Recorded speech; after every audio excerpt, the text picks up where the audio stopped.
Hello bankers, कैसे हो आप लोग। स्वागत है आपका मेरे यूट्यूब चैनल इट्स इजी पर। आशा करती हूँ आप लोग सब स्वस्थ होंगे।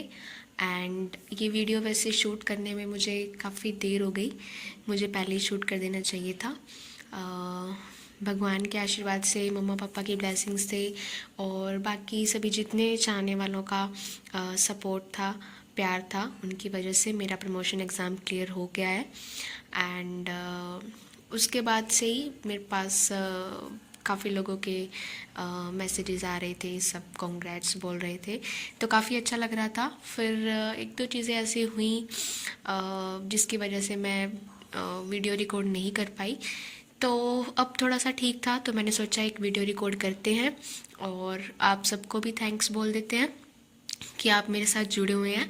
एंड मेरे पास काफ़ी सारे क्वेश्चंस आ रहे थे, जो भी अब एलिजिबल कैंडिडेट्स हैं नेक्स्ट प्रमोशन प्रोसेस में, उनके काफ़ी सारे फ़ोन आ रहे थे। वो पूछ रहे थे मुझसे मेरी स्ट्रैटेजी के बारे में। एंड आप लोगों में से भी कई लोग पूछ रहे थे मेरे को पर्सनली मैसेज करके, तो मैंने सोचा कि इसके ऊपर एक वीडियो ही बना देते हैं। ये वीडियो एक मेन वीडियो का एक छोटा सा पार्ट रहने वाली है। इसमें सिर्फ मैं सर्कुलर्स के बारे में, उसकी इम्पोर्टेंस के बारे में डिस्कस करूँगी। बाकी मेरी कंप्लीट मेरा कैसा रहा था प्रिपरेशन, मैंने कैसे करी थी, क्या रिसोर्सेज यूज़ किए थे, इसको अगर आपको जानना हुआ तभी वीडियो बनाऊँगी, अदरवाइज़ इसी वीडियो में मैं सब कुछ कवर कर दूँगी। तो चलिए वीडियो को स्टार्ट करते हैं।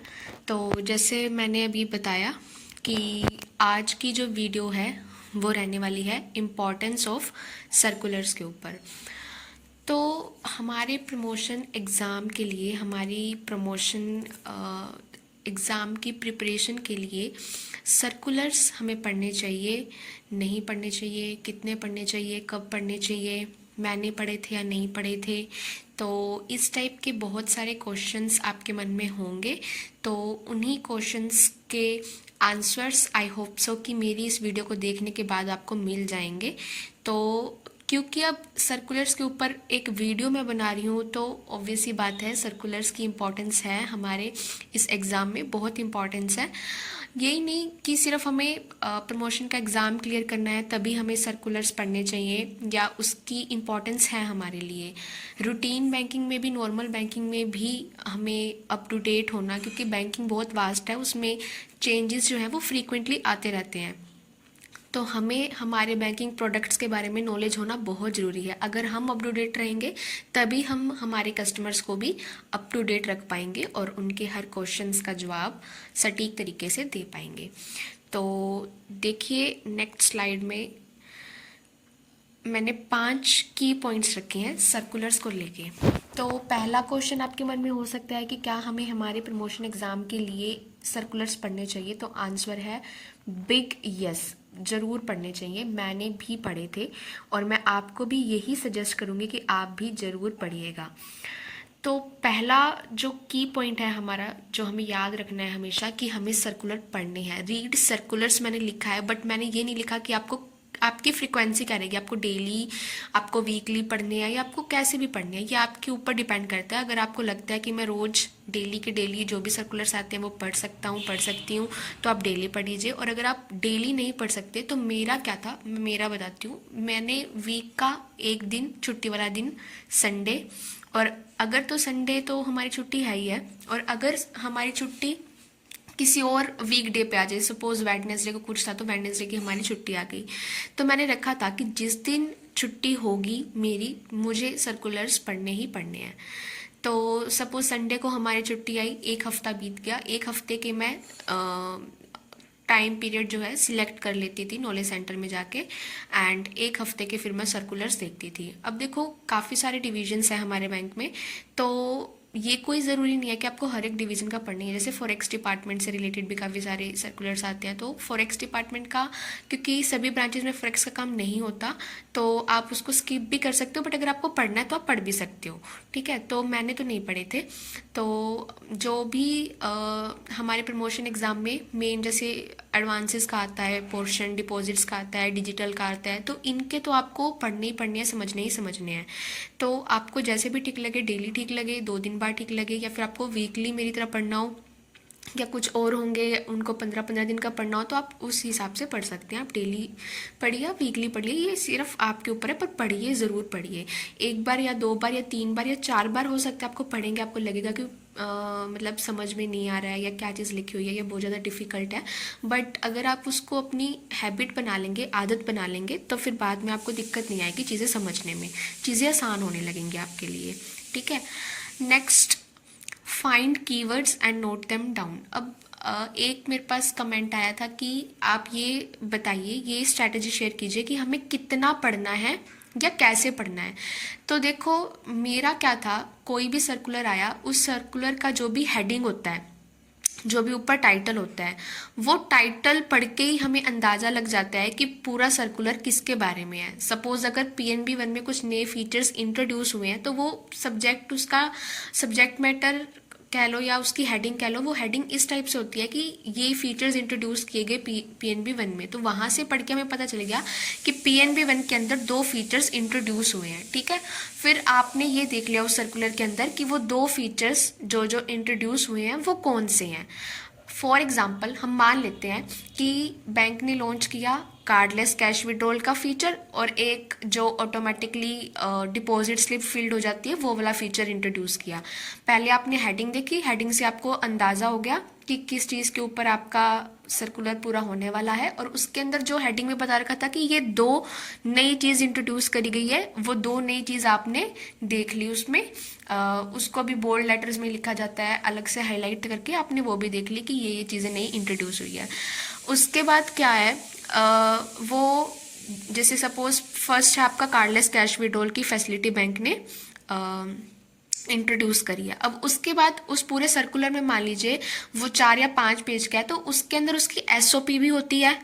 मतलब आपको पहले प्रोसेस बताएंगे कि आपने ऐसे ऐसे PNB 1 में गए, फिर इस सेक्शन में आपको ये वाला ऑप्शन कार्डलेस कैश विड्रॉल का भरा, आपने इतनी अमाउंट डाली, आपने टेम्परेरी पिन सेट किया, एंड आपके पास रेफरेंस नंबर जनरेट हुआ, एंड सो ऑन। आपको पहले मतलब लिखा हुआ भी होगा, फिर आपको स्क्रीनशॉट्स के साथ वो अलग से दिखा के भी समझाया गया होता है।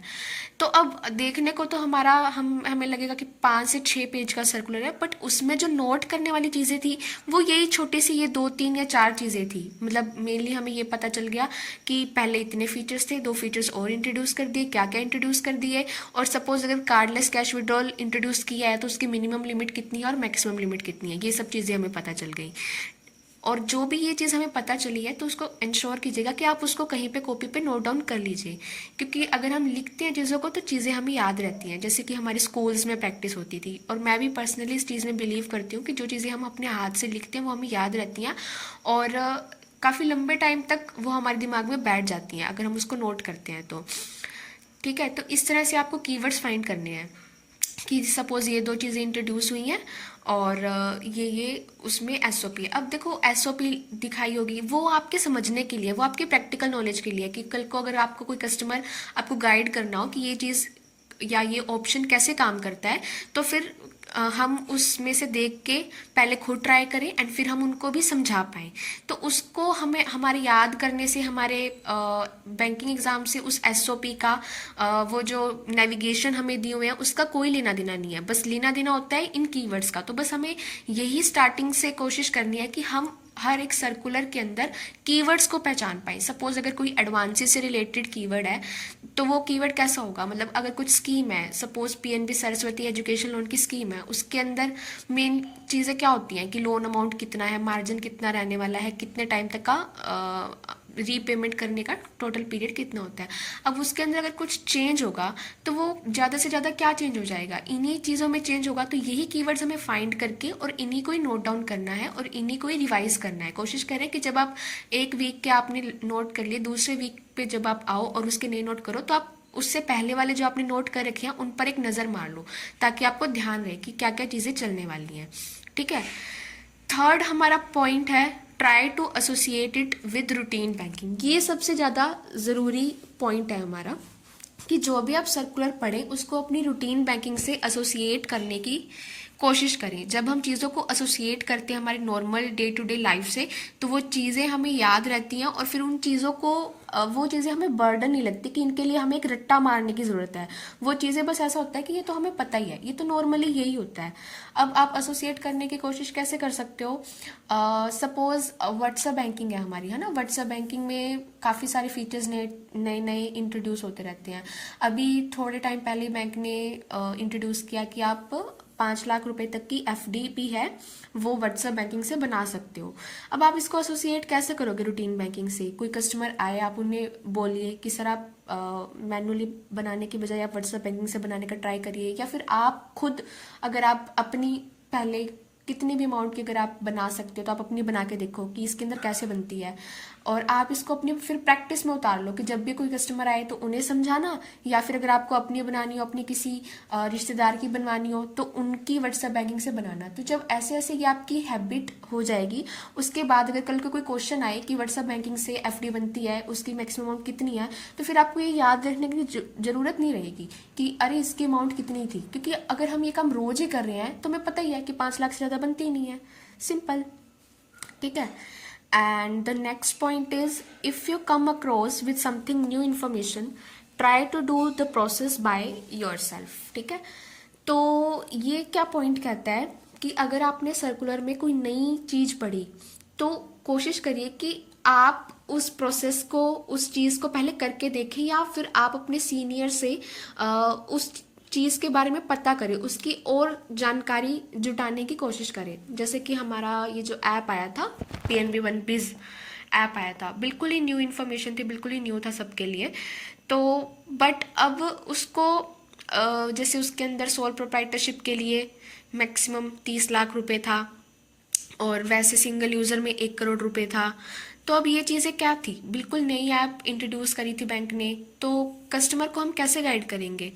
तो पहले खुद वो प्रोसेस करके देखो। कोई कस्टमर नया आया, उसको हमने PNB One Biz के लिए जो कॉर्पोरेट नेट बैंकिंग के पासवर्ड वगैरह हैं वो इशू किए, देन उसके बाद हमने मतलब उनका फ़ोन लेके हमने सारा प्रोसेस खुद करके देखा, खुद समझ के देखा, फिर हमने उनको समझाया। ऐसे ही जब हमने 1 2 3 कस्टमर के साथ किए तो वो उसमें क्या क्या फ्लो होता है, क्या क्या चीज़ें होती हैं, फिर वो हमारे जहन में बैठ गई, हमें याद नहीं रखनी पड़ी। कैसे कि इसके अंदर 2 ऑप्शन रहते हैं कि आप डेबिट कार्ड के थ्रू भी कर लो या फिर आप बाय ब्रांच कर लो, जिसमें नेट बैंकिंग के पासवर्ड इशू होते हैं। अगर डेबिट कार्ड है तो वो खुद भी प्रोसेस कर सकता है, और डेबिट कार्ड अगर नहीं है तो फिर ब्रांच के थ्रू ऑप्शन रहता है ना। तो अगर हम ये करवाते गए, खुद से करवाते गए, या नॉर्मल हम टच में रहे, या हम ऑब्जर्व करते रहे, जब कोई हमारा सीनियर करवा रहा है उसको हम देखते रहे, सर से हमारे मन में जो क्वेश्चन आते रहे वो हम उनसे पूछते रहे, तो ऐसे क्या कंसेप्ट हमारे क्लियर होने शुरू हो जाते हैं। मतलब सिर्फ सर्कुलर्स पढ़ना एक बहुत बड़ा मैं कहूँ कि डर या कोई हवा नहीं है कि सर्कुलर्स पढ़ने पड़ेंगे यार, नहीं। जब आप इसको अपने नॉर्मल बैंकिंग से जोड़ लोगे ना, तब आपको ये बिल्कुल अच्छा लगने लगेगा और आप फिर इंतज़ार करोगे कि कल कब हो और नए सर्कुलर्स जब आए तब मैं नए सर्कुलर्स पढूं, ठीक है। अब लास्ट पॉइंट है, update your knowledge by maintaining a chain और सीरीज ऑफ सर्कुलर्स। सपोज प्रधानमंत्री मुद्रा योजना के बारे में कोई भी सर्कुलर आया और उसके अंदर लिखा कि इस सर्कुलर के अंदर ये अमेंडमेंट की गई है। पहले ये एग्जिस्टिंग गाइडलाइंस ये थी और अब रिवाइज्ड गाइडलाइंस ये हैं, ठीक है। अब आप बस सिर्फ इतना सा जो अमेंडमेंट वाला पोर्शन था या जो चीज़ें रिवाइज हुई हैं उस सर्कुलर के अंदर सिर्फ वो चीज़ें दी गई थी। अब उस सर्कुलर से हो सकता है कि आपको सारी चीज़ें क्रिस्टल क्लियर समझ में ना आए, तो उसके लिए आपको क्या करना पड़ेगा, उसके पीछे वाला सर्कुलर जाना पड़ेगा। अब वो आप कैसे जाओगे, क्योंकि जो हमारा सर्कुलर होता है उसके अंदर मेंशन होता है कि ये वाला सर्कुलर इस डेट को आया था, इसके बाद आज इस सर्कुलर में ये अमेंडमेंट की जा रही है, तो उसी सर्कुलर के अंदर आपको उसके पीछे वाले सर्कुलर का रेफरेंस दिया होता है। तो आप कोशिश करिए कि अगर आपको उस सर्कुलर से सारी चीज़ें क्रिस्टल क्लियर नहीं हुई हैं तो आप उसके अंदर बताए गए पिछले वाले उसके सर्कुलर पर जाएं, उसके बारे में सर्च करें एंड उसके बारे में कंप्लीट डिटेल्स को नोट डाउन करें। जैसे फॉर एग्जाम्पल मैं बताती हूँ, एक अपना CIN नंबर होता है, that is corporate identification number. तो किसी सर्कुलर के अंदर ही ये चीज़ CIN की ऐसे कुछ मेंशन थी, कुछ चेंज आया था उसके अंदर। अब मुझे CIN, क्योंकि मैं कॉमर्स बैकग्राउंड से हूँ तो मुझे पता था कि ये इसका फुल फॉर्म क्या होता है, कि कॉर्पोरेट आइडेंटिफिकेशन नंबर होता है, और ये कितने डिजिट्स का होता है, 21 डिजिट्स का होता है। बट अब मुझे उसके बारे में फिर भी कुछ चीज़ें क्लियर नहीं हुई, तो फिर मैंने उसको गूगल किया कि CIN नंबर क्या है। फिर उसमें काफ़ी सारी चीज़ें आई, तो फिर मुझे CIN के बारे में क्लियर हो गया कि ठीक है, ये इसलिए यूज़ होता है। या सपोज LEI का मैं बताती हूँ, LEI का भी सेम था, लीगल एंटिटी आइडेंटिफायर का, जो अपना 20 अल्फ़ा न्यूमेरिक कैरेक्टर का होता है। तो उसमें भी सेम मुझे कुछ कभी दिक्कत आई थी। LI कोड किन को इशू होता है, या कुछ 5 करोड़ या उससे ऊपर की जो इंस्टीट्यूशंस होते हैं उनको ये मैंडेटरी होता है लेना। तो मतलब ये चीज़ें कई बार होता है कि आपको पिछले सर्कुलर का रेफरेंस लेके आपको वो स्कीम पर्टिकुलर, या आपको वो उसके बारे में कुछ जो गाइडलाइंस है वो क्लियर हो जाए। और अगर कुछ नॉर्मल चीज़ें हैं जो हमें याद रखनी है, जैसे कि ये LEI हो गया या CIN हो गया, इसको हम गूगल करके भी नोट डाउन कर सकते हैं। बट ये कोशिश करिएगा कि आप कीवर्ड्स को अच्छे से फाइंड आउट कर सके जब आप सर्कुलर पढ़ें। तो जैसे अगर किसी सर्कुलर के अंदर कोई दे रखा है कि ये वाली कमांड पहले चलती थी, अब इसको हम डिसकंटिन्यू कर रहे हैं, तो आप उसको भी अपने ध्यान में रखें कि अब ये डिसकंटिन्यू हो गई है। या किसी सर्कुलर के अंदर कोई नई कमांड इंट्रोड्यूस करी हुई है, वो लिखी हुई है, तो आप उसको भी नोट डाउन कर लें और साथ के साथ याद कर लें। और अगर कोशिश कर सको तो अगर ब्रांच में आप अपने सीनियर से रिक्वेस्ट करें कि सर एक ये नई कमांड इंट्रोड्यूस हुई थी, क्या आप इसको रन करके दिखा सकते हो कि इसके अंदर क्या क्या मेन्यू आते हैं, तो फिर वहाँ से भी आपको थोड़ा सा क्लियर आइडिया हो जाएगा। तो ये थी आज की वीडियो सर्कुलर्स के ऊपर। आई होप सो कि डिटेल में मैंने आपको सर्कुलर्स कैसे रीड करने हैं, कैसे समराइज करके उनको याद करना है, ये बता दिया। और याद करने इन द सेंस हमें रट्टा नहीं लगाना है, बस समझना है। जब हम चीज़ों को समझने लग जाएंगे तब हमें सर्कुलर्स बहुत ही अच्छे लगने लग जाएंगे। अभी तो शायद तक मतलब मेरे भी काफ़ी सारे ऐसे फ्रेंड्स हैं, वो कहते हैं नहीं यार डर लगता है हमें सर्कुलर पढ़ते टाइम, बट वो डर फिर आपका धीरे धीरे निकल जाएगा। मतलब बहुत अच्छी चीज़ है ये। अगर हम सर्कुलर्स पढ़ते हैं तो हम अप टू डेट रहते हैं। जो भी बैंकिंग हमारी इंडस्ट्री के अंदर फ्रीक्वेंट चेंज हो रहे हैं, वो चेंज हम हमारी पॉलिसीज़ में लेके आते हैं, वो चेंज हम हमारे प्रोडक्ट्स में लेके आते हैं। कस्टमर्स की जो प्रेफरेंसेस हैं उनको ध्यान में रख के हम नए नए चेंज इंट्रोड्यूस करते हैं, नए नए प्रोडक्ट लेके आते हैं। तो अगर हम जानकार होंगे, हम अवेयर होंगे इन चीज़ों के बारे में, तभी तो हम आगे फैसिलिटेट कर पाएंगे हमारे कस्टमर्स को ना। तो बहुत ज़रूरी है, आप ज़रूर इसको पढ़ना। और जब आप पढ़ोगे तब आपको बहुत अच्छा लगेगा। एंड फिर आप मुझे वीडियो के कमेंट सेक्शन में आके लिखना कि अब हमें सर्कुलर पढ़ना बहुत अच्छा लगता है और हमने इसको हमारी हैबिट में बना लिया है। ठीक है, तो अगर आपको और भी अगर कुछ समझना है या कुछ और गाइडेंस चाहिए प्रमोशन को लेके, तो आप बता देना, मैं उसके ऊपर भी वीडियो ले आऊँगी। बट फिलहाल क्वेरी इतनी ही आई थी मेरे पास सर्कुलर्स के ऊपर, तो मैंने इसके लिए वीडियो बना दिया।